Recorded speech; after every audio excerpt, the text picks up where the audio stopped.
Next question है direct indirect का। The policeman inquired where his helmet was.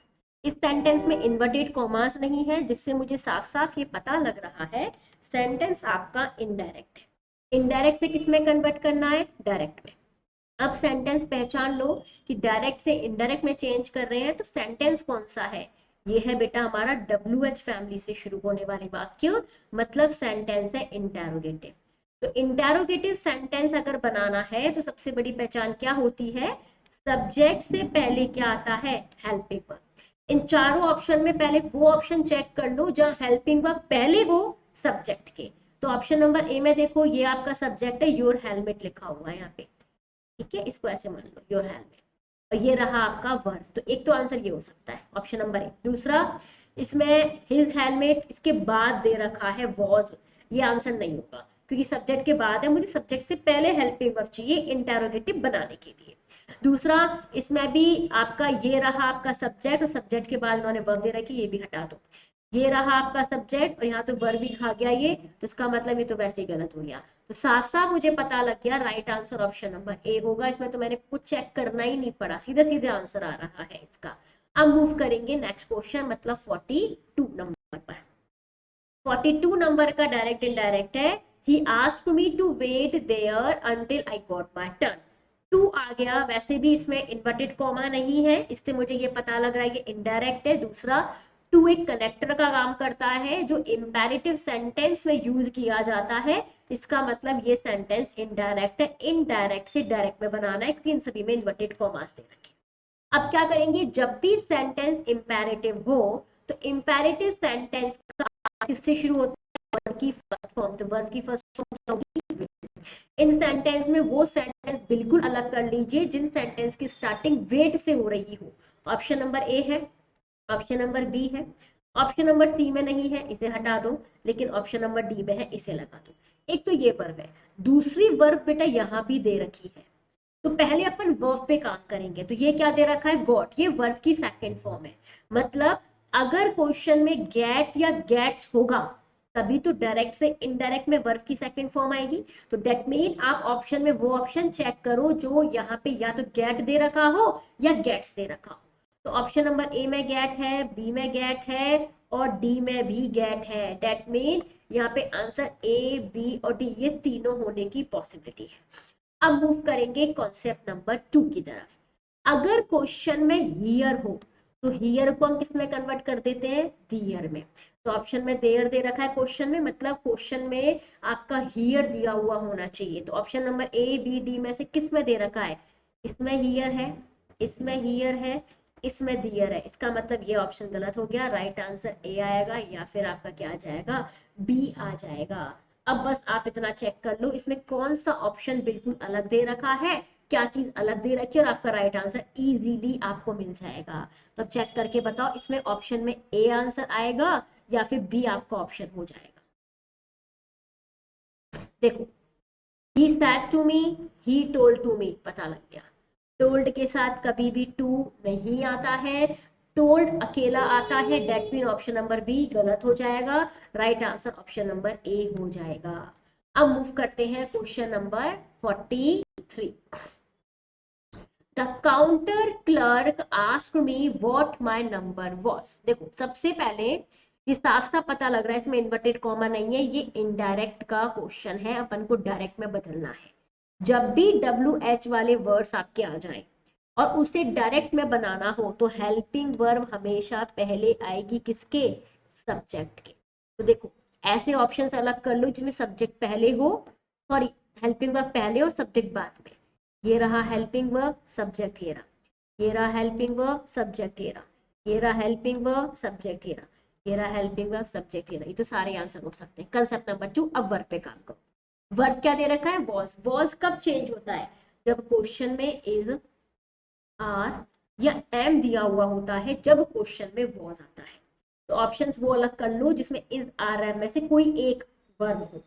इसमें was है, इसे हटा दो। इसमें इज है, ये आंसर हो सकता है। इसमें इज है, ये भी आंसर हो सकता है। इसमें इज है, ये भी आंसर हो सकता है। तो आंसर बी, सी या डी होगा। नेक्स्ट, यहाँ पे आरवी में ये कौन सा आस्क्ड दे रखा है? ये है पास्ट, राइट। क्वेश्चन पास्ट है तब जाकर ही आपकी वर्ब चेंज होती है। अगर प्रेजेंट या फ्यूचर होती है तो वर्ब में कोई भी बदलाव नहीं आता। इसका मतलब अगर आर बी पास्ट है तो आंसर भी पास्ट का ही होगा। पास्ट का पास्ट में रहता है, फ्यूचर का फ्यूचर में रहता है आरबी, और प्रेजेंट का प्रेजेंट में रहता है आरबी। तो ऑप्शन नंबर डी देखिएगा, इसमें एस और ई एस जो कि प्रेजेंट में दे रखा है, और आंसर किस में आना चाहिए था, पास्ट में। तो ये तो कंफर्म है, आपका राइट आंसर डी नहीं होगा। अब दूसरा आस्क्ड है और एक इंक्वायर्ड है। अगर इंक्वायर्ड के बाद आपका कोई ऑब्जेक्ट दिया हुआ हो तो इंक्वायर्ड के साथ एक प्रेपोजिशन होता है ऑफ, ये फिक्स होता है, ये आता ही आता है। तो इंक्वायर्ड ऑफ आना चाहिए था, जबकि इसमें नहीं दे रखा, दैट मीन ये ऑप्शन गलत हो जाएगा, राइट आंसर बी आएगा। इंक्वायर्ड ऑफ तब आता है जब यहाँ पे ऑब्जेक्ट दिया हुआ हो, तो ऑब्जेक्ट होगा तब ऑफ का आना जरूरी है। अगर बिना ऑब्जेक्ट के आता तो मैं इंक्वायर्ड यूज कर सकती थी, लेकिन इसने ऑब्जेक्ट दिया है तो बेटा ऑफ लिखना जरूरी है। That mean option number C आपका गलत हो जाएगा, right answer option number B हो जाएगा।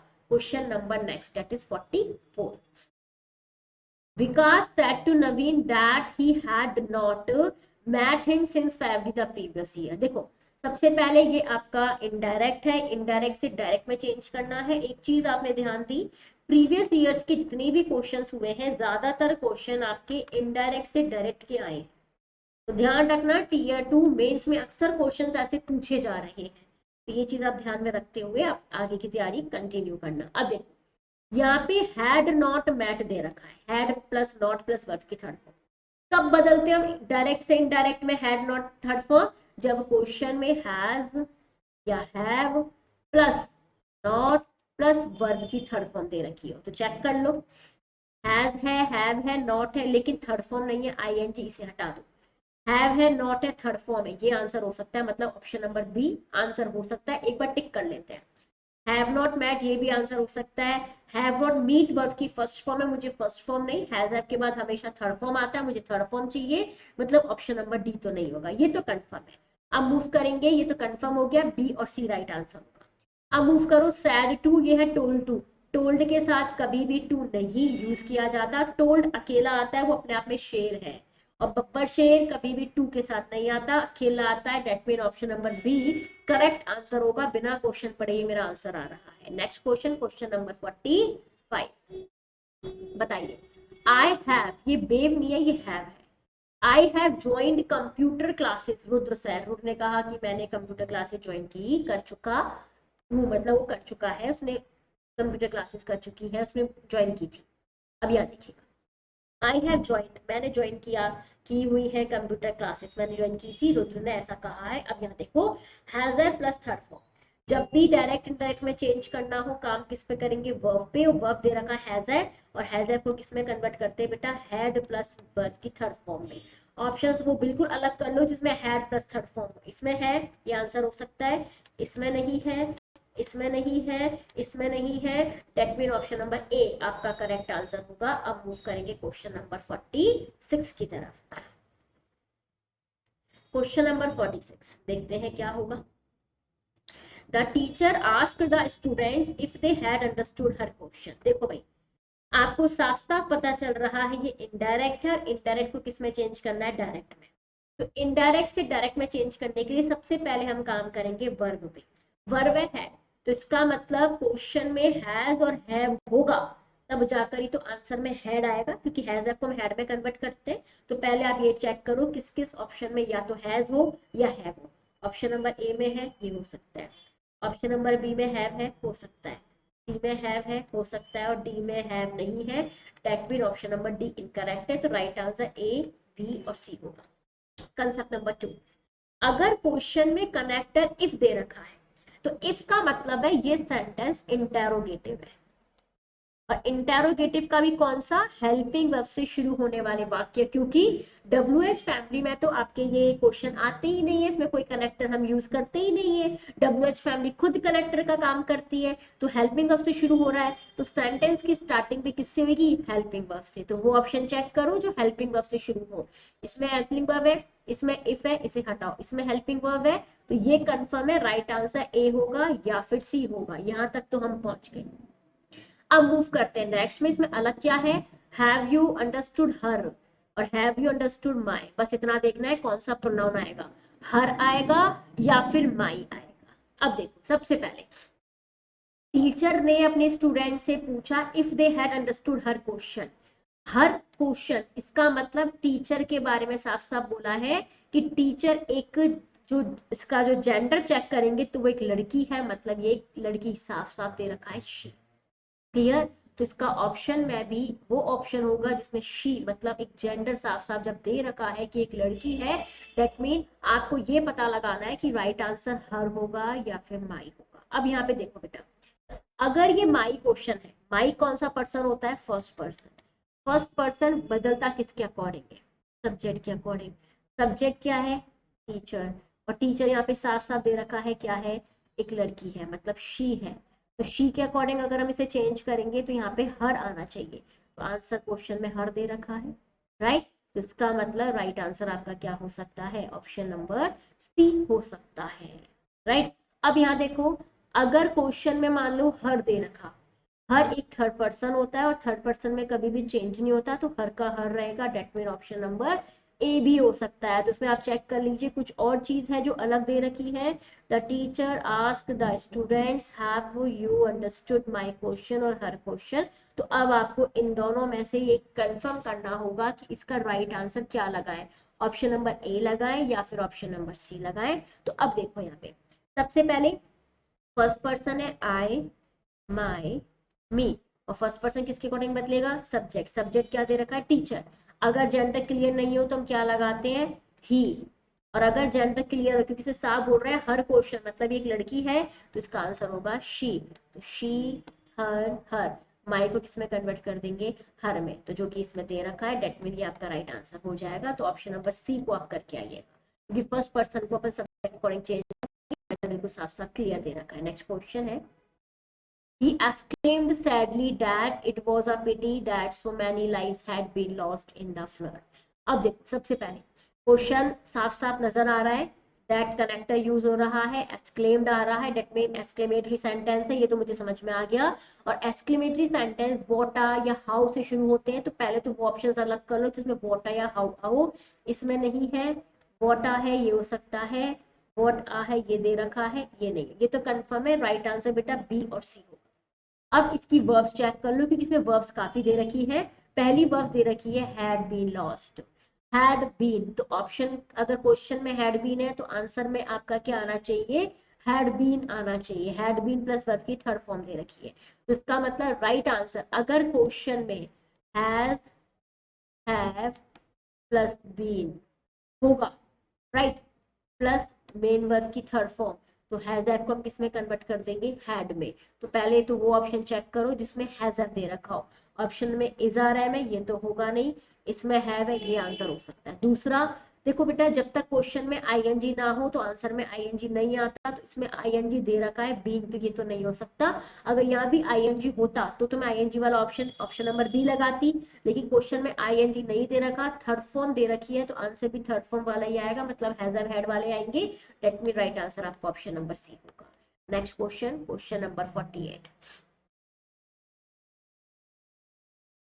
देखिए, my neighbour inquired how my father was. सबसे पहले क्वेश्चन साफ साफ मुझे पता चल रहा है ये इंटेरोगेटिव है, और ये डायरेक्ट नहीं इनडायरेक्ट सेंटेंस दे रखा है, इनडायरेक्ट से डायरेक्ट में कन्वर्ट करना है, राइट। अगर क्वेश्चन में हाउ दे रखा है तो आंसर में भी हाउ वाला सेंटेंस आएगा। ऑप्शन नंबर ए में व्हाट है, ये गलत है, how how how, that mean right answer B, C और डी में से होगा। कंसेप्ट नंबर 2, जब आप डायरेक्ट क्वेश्चन इंटेरोगेटिव का बनाते हैं तो इंटेरोगेटिव में क्या होती है, वर्ब पहले होती है, सब्जेक्ट बाद में होता है। लेकिन इनडायरेक्ट में ऐसा नहीं होता, इनडायरेक्ट में सब्जेक्ट पहले होता है और वर्ब बाद में आती है। तो पहले तो अपन A B B C D में से वो ऑप्शन अलग कर लो जिसमें सब्जेक्ट की जगह वर्ब पहले दे रखी हो। ऑप्शन नंबर ए में वर्ब पहले है, ये हो सकता है। ऑप्शन नंबर बी में वर्ब बाद में, इसे तो हटा दो। ऑप्शन नंबर सी में वर्ब पहले, मतलब राइट आंसर बी और डी में से होगा, ये तो कंफर्म हो गया, राइट। इसको आप कंफ्यूज मत होना, ये बाय गलती से लिख दिया है, ये है हाउ इज योर फादर, ठीक है। अब देखो सेंटेंस चेक करो, सब कुछ सेम है सिवाय इसके, योर के और माई के। अब आप इसे आंसर से ही सॉल्व करें। ये आपका फर्स्ट पर्सन है, फर्स्ट पर्सन किसके अकॉर्डिंग बदलता है, सब्जेक्ट के अकॉर्डिंग। तो इसका सब्जेक्ट क्या है, माई नेबर। नेबर जब तक जेंडर क्लियर नहीं हो तब तक हम ये मानेंगे कि एक लड़का है, तो मतलब यहाँ पे ही आना चाहिए था, है ना। ही के अकॉर्डिंग चेंज करेंगे, तो ही के अकॉर्डिंग अगर आप चेंज करोगे तो यहाँ पे हिज होना चाहिए था। फिर क्वेश्चन में या माई फादर की जगह हिज फादर, जो कि नहीं है, यहाँ पे माई दे रखा है, डेट मीन ये गलत है। इसका मतलब राइट आंसर बी हो सकता है, ये सेकंड पर्सन है। और जब क्वेश्चन में सेकंड पर्सन दे रखा हो तो किसके अकॉर्डिंग बदलता है, ये ऑब्जेक्ट के अकॉर्डिंग। और अगर ऑब्जेक्ट गायब हो तो सबसे पहले तो हम थर्ड पर्सन एज्यूम करते हैं। यहाँ पे हम ये मान के चलते हैं कि यहाँ पे शायद ये लिखा हुआ है हिम या फिर हर, और नहीं है, अगर बाई चांस नहीं है तो यहाँ पे आप मान सकते हैं या तो फर्स्ट पर्सन लिखा होगा या थर्ड पर्सन।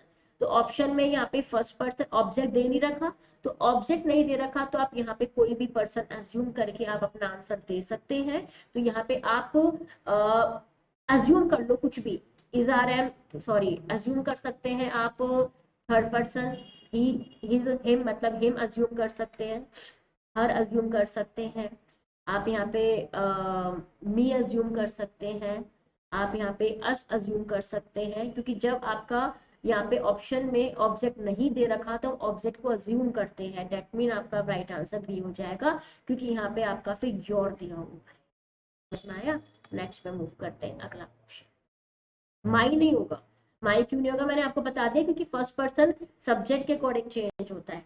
तो सब्जेक्ट इसमें माई नेबर है तो ही के अकॉर्डिंग आना चाहिए था फिर आंसर यहाँ पे, तो ही होना चाहिए था, लेकिन यहाँ पे इन्होंने क्या दे रखा है, माई। एक बार दोबारा क्लियर कर दी तो देखो आपके माइंड में मे भी हो सकता है डाउट आ रहा हो। एक मिनट को स्क्रॉल करते हैं, पहले अपन क्वेश्चन को यही लेके चलते हैं। इस क्वेश्चन को आपको क्या बनाना है, इनडायरेक्ट से डायरेक्ट बनाना है। तो हाउ का आप क्या लिखोगे, हाउ लिखोगे। अब माई फादर, माई कौन सा पर्सन है, फर्स्ट पर्सन, तो फर्स्ट पर्सन सब्जेक्ट के अकॉर्डिंग बदलेगा, सब्जेक्ट है मेरा क्या, नेबर। तो मैं यहाँ पे ही मान लेती हूँ क्योंकि नेबर का जेंडर क्लियर नहीं है, तो यहाँ पे क्या आ जाएगा, हाउ इज फादर वॉज। तो इसका जब आप डायरेक्ट से इनडायरेक्ट बनाओगे ना, इस तरीके से बनेगा। तो आंसर में इनडायरेक्ट में क्या दे रखा है, माई, राइट। इसका मतलब हिज आता है इसके अकॉर्डिंग, डेट मीन ये तो गलत है। अब मैं एक बार इसको अज्यूम करके देख लेती हूँ। मान लो क्वेश्चन दे रखा है my neighbour asked how my father was, तो यहाँ पे अब क्या दे रखा है इन्होंने, सॉरी माई तो कर दिया ना, सेकंड दो, हाउ इज योर फादर, ये कौन सा पर्सन है, सेकंड। सेकंड पर्सन किसके अकॉर्डिंग बदलता है, यहाँ पे जो भी आपका ऑब्जेक्ट है। यहाँ पे आप कोई भी ऑब्जेक्ट अज्यूम कर सकते हैं, क्योंकि यहाँ पे ऑब्जेक्ट दिया नहीं है तो मैं यहाँ पे या तो थर्ड पर्सन मान लेती हूँ, थर्ड पर्सन का ऑप्शन दे नहीं रखा तो मैं मान के चल लेती हूँ यहाँ पे मी दे रखा है। तो अगर मी दे रखा है तो यू योर, तो you your you. Second person object के अकॉर्डिंग बदलेगा, तो ऑब्जेक्ट मेरा मान लिया मैंने मी, तो मी को हम किस में कन्वर्ट कर देंगे, माई। आंसर में देखो माई आया समझ में। इस तरीके से आप करके देख लोगे तो आंसर आ जाएगा। वैसे सिंपल आ रहा है, लेकिन अगर बाई चांस आपके मन में डाउट हो तो इस तरीके से करना। नेक्स्ट क्वेश्चन प्लीज, मुझे साफ साफ पता लग गया ये सेंटेंस काइंडली प्लीज काइंडली वाले रिक्वेस्टेड सेंटेंस है, मतलब इसमें कनेक्टेड टू होगा। तो पहले तो वो ऑप्शन चेक करो जिसमें कनेक्टेड टू हो, इसमें दे रखा है, इसमें नहीं दे रखा, इसमें तो डेट आ गया, ये तो सॉल्व भी हो गया बेटा, आंसर ये हो गया, सिर्फ प्लीज से सॉल्व हो गया। क्योंकि प्लीज और काइंडली वाले सेंटेंस कैसे होते हैं, इंपैरेटिव और इंपैरेटिव सेंटेंस में टू कनेक्टर आता है, तो टू कनेक्टर केवल इसमें दे रखा है, यही आपका राइट आंसर है। Next question, question number 50। The principal said to them that he did not want to see anyone to return with a complaint against them। काफी लंबा चौड़ा क्वेश्चन दे रखा है, सिंपल फंडा, काम करेंगे वर्ब।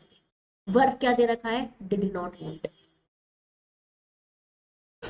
क्वेश्चन में डिड नॉट वांट कब चेंज होता है, जब क्वेश्चन में डू नॉट प्लस वर्ब की फर्स्ट फॉर्म या फिर डज नॉट प्लस वर्ब की फर्स्ट फॉर्म दे रखी हो।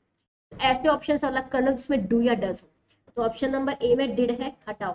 बी सी और डी ये कंफर्म है, आंसर बी सी और डी में से होगा। अब मूव करेंगे नेक्स्ट क्वेश्चन की तरफ। नेक्स्ट वर्ब चेक कर लो, नेक्स्ट वर्ब इसमें दे रखी है क्या, हाँ, टू रिटर्न। ठीक है, अब ऑप्शंस में आप एक तो टू रिटर्न दे रखा है और नेक्स्ट यही टू प्लस कौन सी फॉर्म, वर्ब की फर्स्ट फॉर्म, तो आंसर में भी टू प्लस वर्ब की फर्स्ट फॉर्म आनी चाहिए। इसमें तो बेटा दे रखी है option number B to be returning, ये तो वैसे ही नहीं होगा, आईएनजी फॉर्म कहाँ से आ गई। ऑप्शन नंबर सी में टू रिटर्न्स दे रखा है, ये तो वैसे भी नहीं होगा, मतलब ये भी गलत है। राइट आंसर आपका ऑप्शन नंबर क्या आ जाएगा, बी आ जाएगा। तो ऑप्शन नंबर बी आपका करेक्ट आंसर हो जाएगा। तो इसका आंसर ऑप्शन नंबर बी। अब मूव करेंगे नेक्स्ट क्वेश्चन, मतलब नेक्स्ट क्वेश्चन की तरफ, that is question number 51। 51 number का मतलब 51 का प्रसाद